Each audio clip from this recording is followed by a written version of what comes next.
પ્રાપ્ત થઈ રહ્યા છે। એબીવીપીના કાર્યકર્તાઓ જોરદાર વિરોધ પ્રદર્શન કરી રહ્યા છે।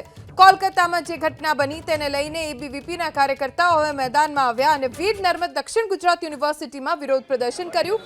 ટીએમસીની સરકારના વિરોધમાં ઉગ્ર સૂત્રોચ્ચાર કર્યા। આરોપીઓને કડકમાં કડક સજા થાય તેવી માંગ એબીવીપીના કાર્યકર્તાઓએ કરી।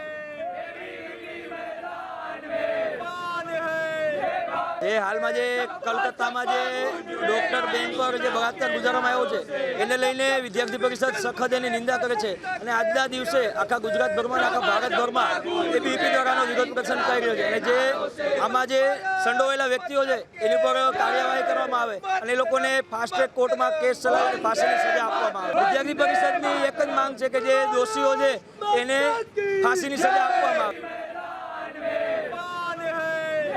એ હાલમાં જે કલકત્તામાં જે ડોક્ટર બેન પર જે બળાત્કાર ગુજારવામાં આવ્યો છે એને લઈને વિદ્યાર્થી પરિષદ સખત એની નિંદા કરે છે અને આજના દિવસે આખા ગુજરાતભરમાં આખા ભારતભરમાં એબીવીપી દ્વારાનો વિરોધ પ્રદર્શન કરી રહ્યો છે અને જે આમાં જે સંડોવાયેલા વ્યક્તિઓ છે એની પર કાર્યવાહી કરવામાં આવે અને એ લોકોને ફાસ્ટ ટ્રેક કોર્ટમાં કેસ ચલાવીને ફાંસીની સજા આપવામાં આવે। વિદ્યાર્થી પરિષદની એક જ માંગ છે કે જે દોષીઓ છે એને ફાંસીની સજા આપવામાં આવે।